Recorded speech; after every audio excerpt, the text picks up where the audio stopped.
What is up, amazing people, and welcome to this channel. Thank you so much for joining me. My name is Bright. If you're new to this channel, you are welcome. Please consider liking this video. It's going to help the channel to grow so well. Thank you so much for being a part of this. Today, we're going to be checking out how American police compare to the police in Europe. Okay, I'm not American, and I'm super anxious and excited about this video because I really want to see, how American police operates compared to police in Europe because I'm pretty much new to the both parties. Okay, so I'm super anxious and really excited. So without further ado, let's head on right into this video. Let's check this out. We've all seen the headlines, the viral videos, the heated debates. American police, a force of good or a force of fear? As we delve deeper into the world of law enforcement, we'll uncover surprising differences between the US and Europe that might just change your perspective. Militarization, a unique American phenomenon. One of the most striking differences between American and European police forces is the level of militarization.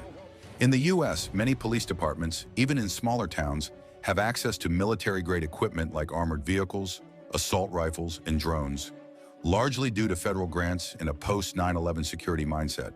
This militarization has sparked concerns about excessive force and damaged relations between police and communities, particularly in marginalized areas. In contrast, European police forces generally adopt a more restrained approach. While some countries, like France or Spain, have specialized counterterrorism units, most European officers are equipped with less aggressive tools and focus on de-escalation, community policing, and non-lethal tactics. Training duration, a marathon versus a sprint. One of the most striking differences between US and Wow. European police forces is the length and depth of police training. In the United States, becoming a police officer often involves anywhere between 18 to 30 weeks of training at a police academy. This training is 30 largely weeks. focused on physical fitness, firearms proficiency, and basic law enforcement tactics. While it's intense, it pales in comparison to the training that officers in many European countries undergo. In Europe, police officers typically train for much longer periods, often between 2 and 3 years before they're fully ready to hit the streets. Hold on a minute. In Europe, police officers train about 2 to 3 years to be compared to that of um, the US that actually train for 30 weeks. This is incredible. Just incredible. Please leave a comment in the comment section and let me know why the European police actually train longer than that of the US. Wow, this is really interesting. For example, in Germany, police recruits undergo approximately 3 years of rigorous training, which Wow. includes everything from law to psychology and conflict de-escalation techniques. Similarly, in the UK, police officers typically complete a 2-year probationary period, which includes comprehensive classroom instruction, on-the-job training, and ongoing assessments. This longer, more intensive training in Europe ensures that officers are better equipped to handle the complex nature of law enforcement, especially when it comes to understanding legal frameworks, dealing with mental health issues, and managing high-stress situations without the immediate use of force. Wow, I like Police that. accountability, transparency, and oversight. I love that. Police accountability is a hot topic in both the US and Europe, but the systems for ensuring it are quite different. In the US, there are often calls for police reform and greater oversight, especially following controversial incidents of police misconduct. While there are mechanisms for accountability, such as body cameras, civilian oversight boards, and internal investigations, the process is often seen as opaque and lacking in consistent results. In Europe, however, many countries have more robust oversight systems in place, particularly when it comes to police conduct. For example, in the UK, the Independent Office for Police Conduct, IOPC, is an independent body that investigates complaints against the police and ensures transparency in the system. Hold on a minute, guys. This is the part that I love. This is the part that I love about the European police. The fact that they actually have this body or institution in place for, complaints where people, a place where people could run to if you have complaints about the way the police are actually treating people or something like that. It is amazing. This is such a beautiful, uh, you know, thing that actually happens in the police force in Europe that I love. This is amazing compared to the US. I don't think they have provisions for that in the US. In Norway, public trust in law enforcement is bolstered by independent review processes that allow citizens to file complaints and hold officers accountable for misconduct. Beautiful, Moreover, in beautiful. countries like Sweden and the Netherlands, police misconduct is treated with the utmost seriousness, and officers found guilty of abuse or corruption are often swiftly held accountable through internal or external investigations, ensuring greater public Awesome. trust in the police force. Absolutely. This is The this is role of amazing. technology, surveillance versus privacy. In recent years, both US and European police forces have begun utilizing advanced technology to aid in law enforcement. However, there's a stark difference in how technology is used and regulated. In the US, surveillance tools such as facial recognition technology, drones, and predictive policing algorithms are being employed by law enforcement agencies, sometimes with little regulation or oversight. This has raised concerns about privacy rights, particularly in light of incidents where these technologies have been used disproportionately against minority communities. On the other hand, in Europe, the use of surveillance technology is subject to strict data protection laws, such as the General Data Protection Regulation, GDPR. European countries are much more cautious about the collection and use of personal data, and any surveillance activities are heavily scrutinized for their legality and necessity.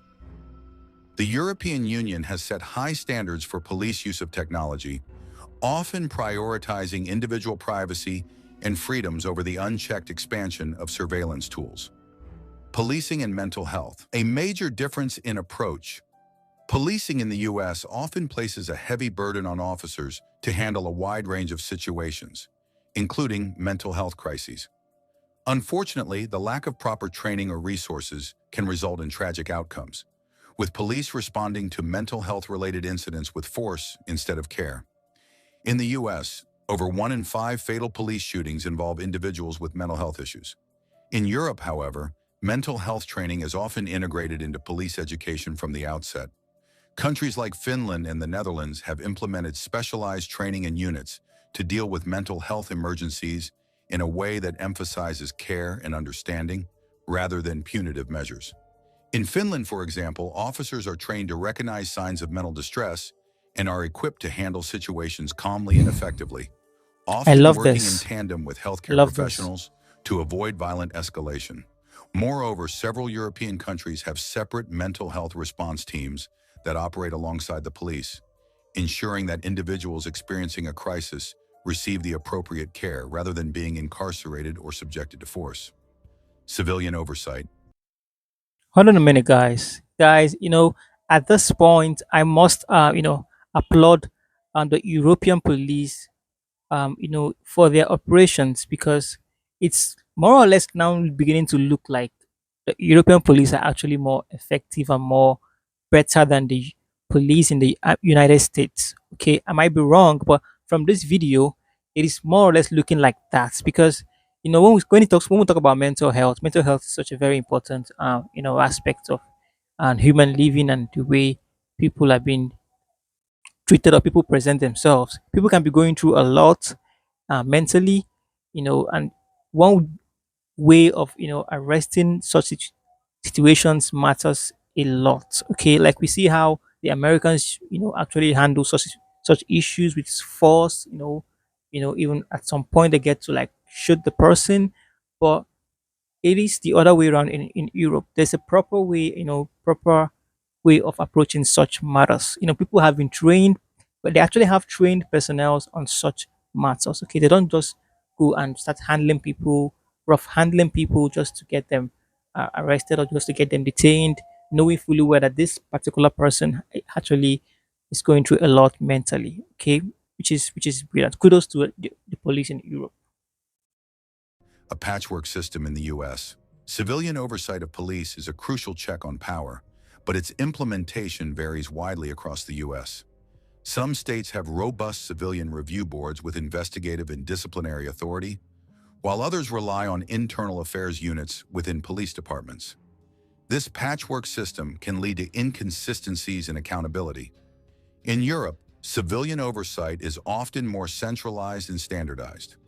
Independent police complaints, commissions, or inspectorates have the power to investigate misconduct, recommend disciplinary action, and even refer cases to prosecutors. Policing culture, community versus authority. Another key difference between US and European police forces is their overall relationship with the public. In the US, policing often has an authoritarian undertone. The term us versus them is a common sentiment, where officers view themselves as protectors of the public, often positioning themselves above the citizens they serve. This mentality can sometimes lead to a more confrontational approach in interactions with the public. In contrast, Absolutely. European policing tends to have a more community-oriented approach. The philosophy of policing by consent is central to many European nations, particularly in the UK. British police, for example, pride themselves on not carrying firearms and often emphasize their role as part of the community, not separate from it. The idea is to build trust with citizens through transparency, respect, and communication. This approach Brilliant. fosters a This is sense of so good. collaboration, where police officers are seen as problem solvers rather than enforcers of law and order. The difference in police culture often extends to how police officers engage with protests, public gatherings, and civil disobedience.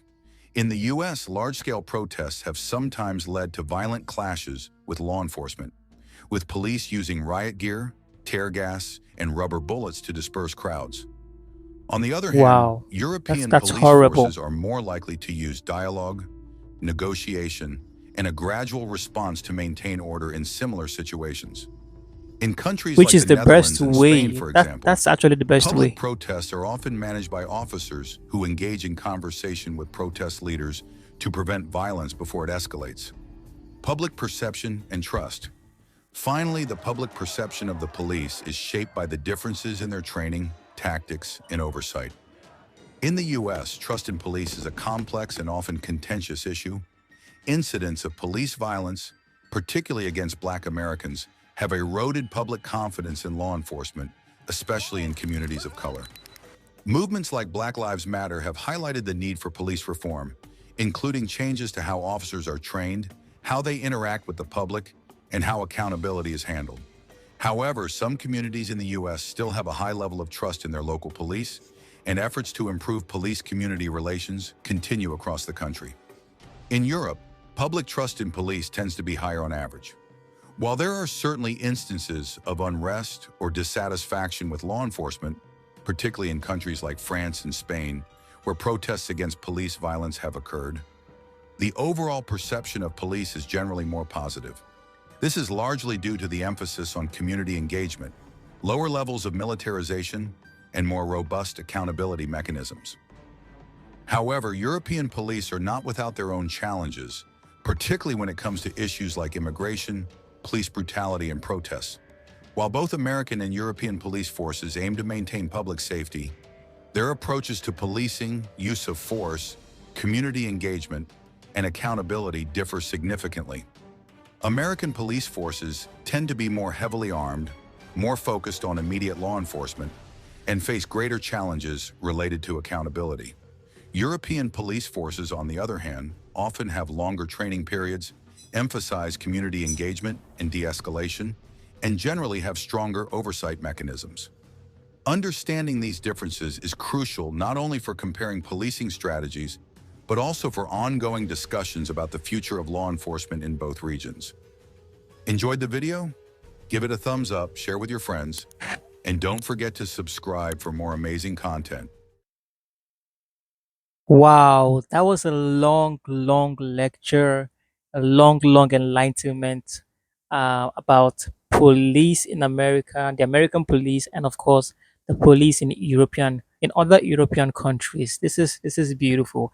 I love this documentary so much, and I learned a whole lot. At this point, the comparison is a little bit is clear to me now.